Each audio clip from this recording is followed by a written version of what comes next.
The Holy Gospel according to Matthew, chapter 15. You might want to follow along in your bulletin. I believe your bulletin has the version from the NRSV, and I'm reading from Gafney's Women's Lectionary for the whole church. You might find it interesting what is changed in my reading of it.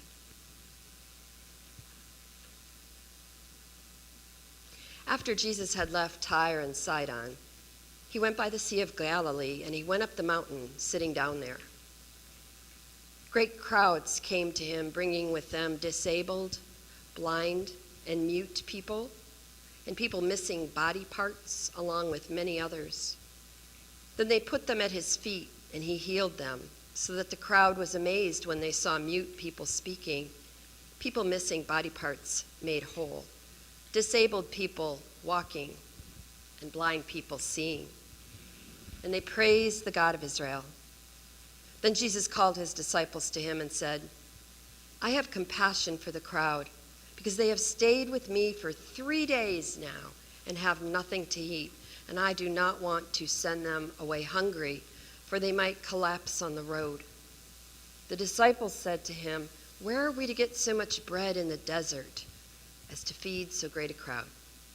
Jesus asked them, How many loaves do you have? They said, 7 and a few small fish. Then, ordering the crowd to sit down on the ground, he took the 7 loaves and the fish, and giving thanks, he broke them and gave them to the disciples.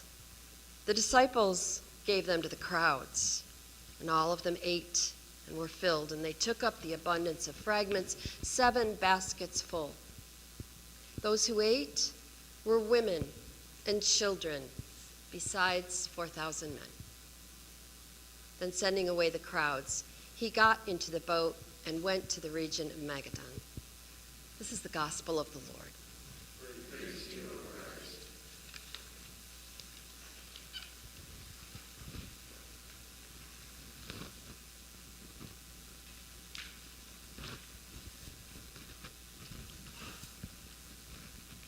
I'd like to begin by asking you to talk to me.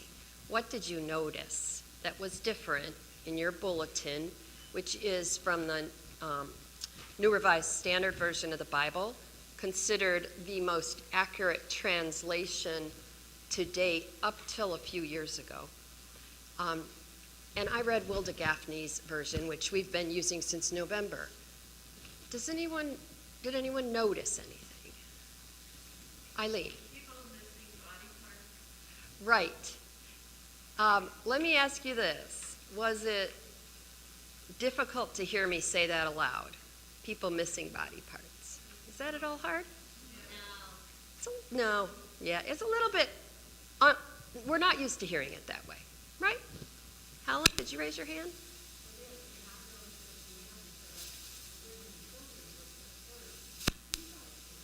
Exactly.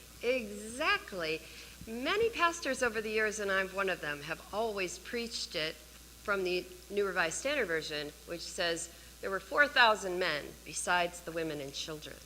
Isn't it interesting to hear there were the women and children besides 4,000 men? And isn't it interesting that such a simple switch that maintains the integrity of the text, Gafney being a Hebrew scholar, among other things. Isn't it interesting that little changed our hearing of it, right? And yet here we are in 2022, still having to be taught to at least sometimes center the women. Put the women in the center. Protect them. What else did you notice?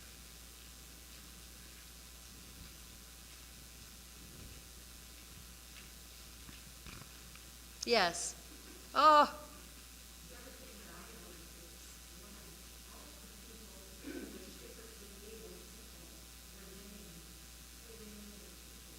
Yeah. Right. Exactly. Yes. They were disabled, blind, and mute people. And people missing body parts. That's interesting. We try to do that. We don't always succeed. And for many, many years, we did not really think anything was wrong with naming people by their disability, right? Yeah.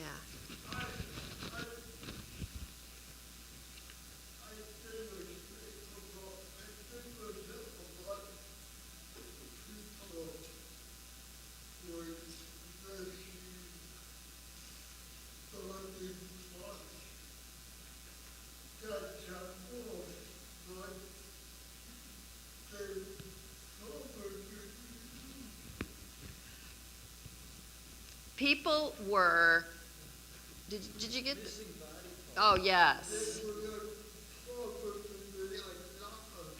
There were. Yeah, there probably were. Partially, why, good catch, Steve. Good catch is because leprosy, which would alienate you, but I don't really recall how many were ever cured of it, but that would cause you to lose body parts. There were lots of things, right? Did you know there's 70 million people worldwide who are missing legs? 70 million, right? But I know that because one of our members, or one of our families, Phil and Madeline Macy, make carts for people in third world countries that they can move with their hands. And it is to address that need in the world.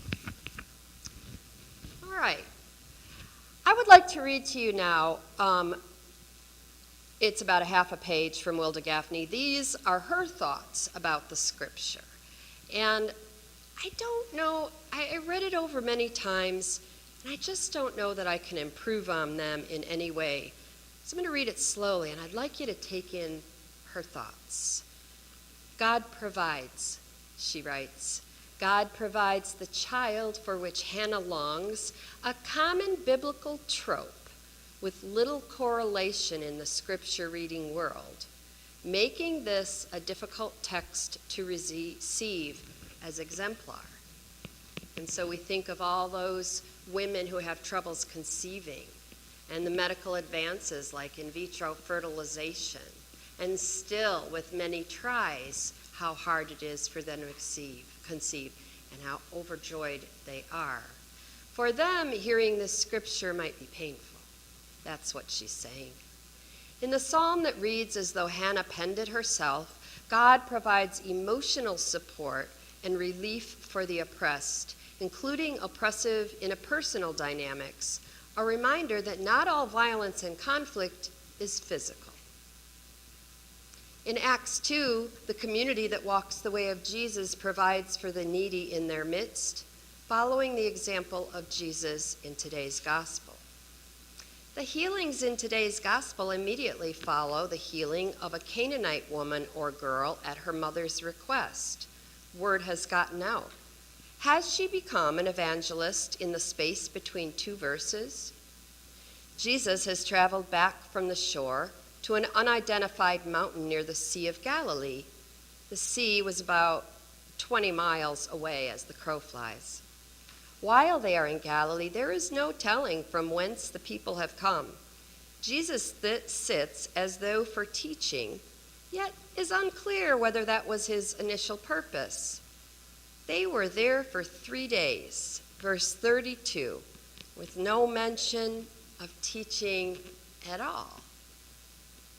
Jesus seems to have simply made himself available for whatever needs the people had. 3 days at the feet of Jesus, witnessing miracle after miracle. Was that all that happened before the multiplication miracle?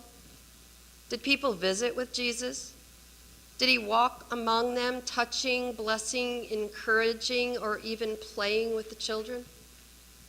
The treasure of those 3 days is made more complicated by a text that reflects the cultural values of its age, that variably abled people need to be fixed, and that wholeness and health look a particular way.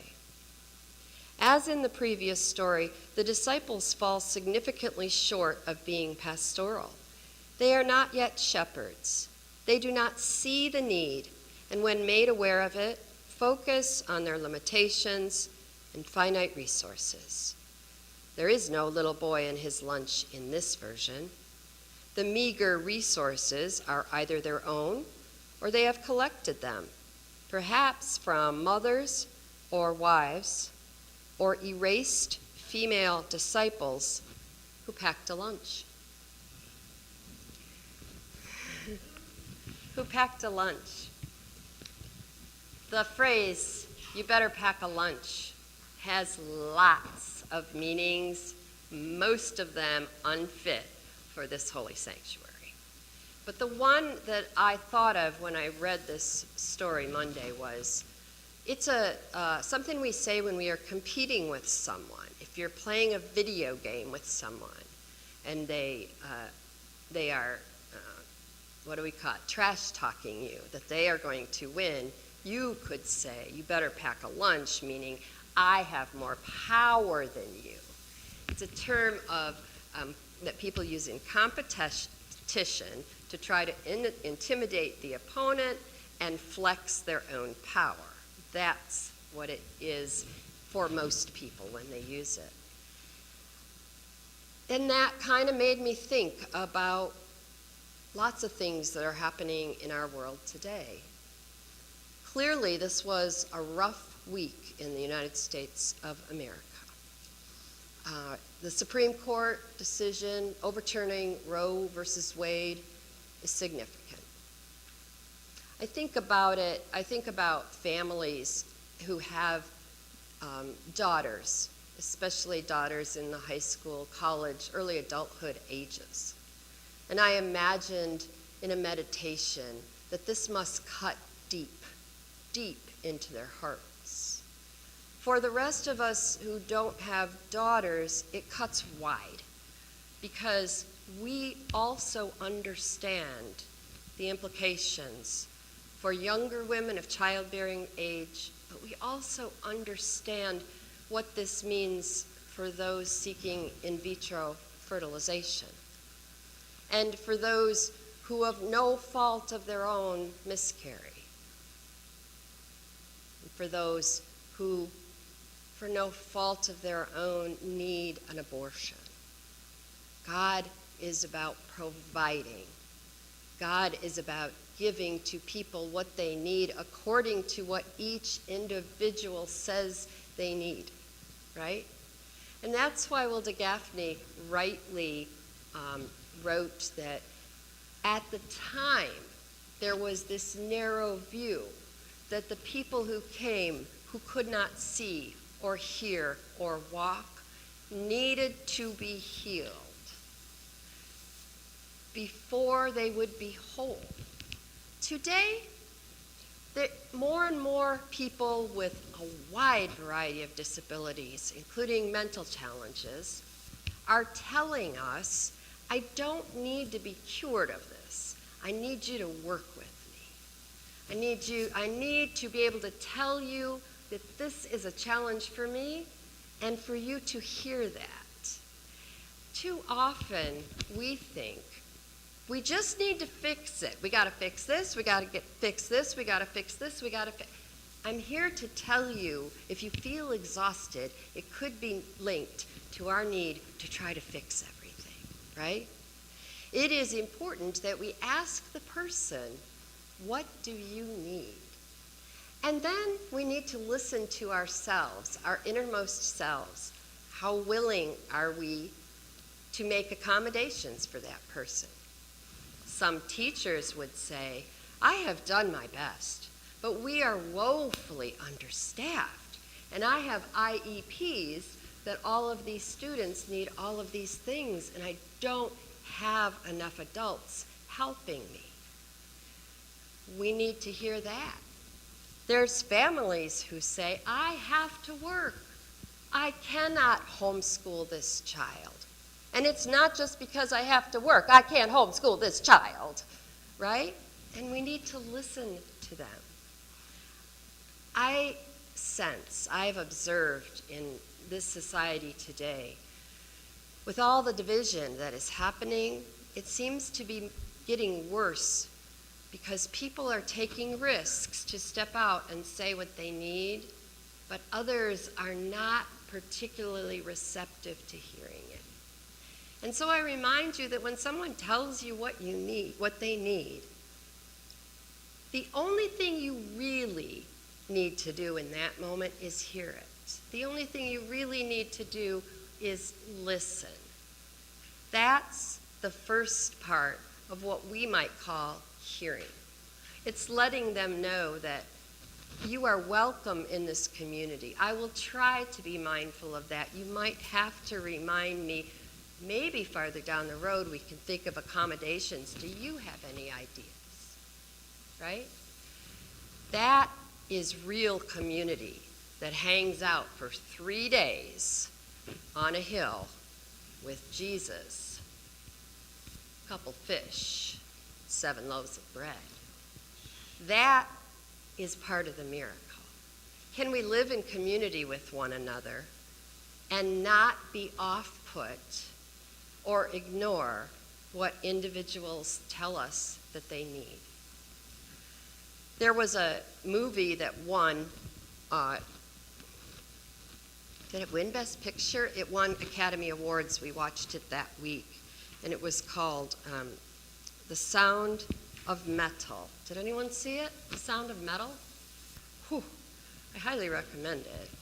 What a movie. So without spoilers, The Sound of Metal was about a rock star, a heavy metal rock star, and his girlfriend, who was his lead singer. I found it kind of invigorating that they opened the whole movie in the middle of a concert, sound up at a heavy metal concert, right? Maybe it was just that it was, in the pandemic time, and any kind of super stimulation like that felt good. But shortly into the movie, he loses his hearing, which of course ruins his career. He finds his way to a community. His girlfriend and he separate. He finds his way to a community of the deaf who live on a farm all together, many, many deaf people, with their deafness. They don't have cochlear implants, nor do they want them. They have learned to sign really, really well. And there are scenes in which they are eating meals together and working together and communicating just fine. And they're living as community. So you see them sometimes argue in sign, and you see them love in sign. But the young man Lou, who has lost his hearing recently, who is a heavy metal drummer, keeps feeling pulled back to his old way of life.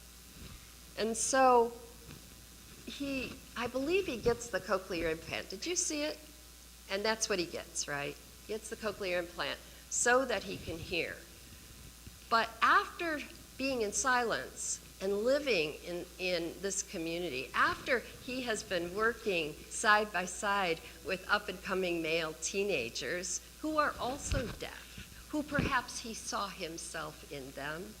After that, the onslaught of noise that comes into his ears from society is offensive. He tries to live with it.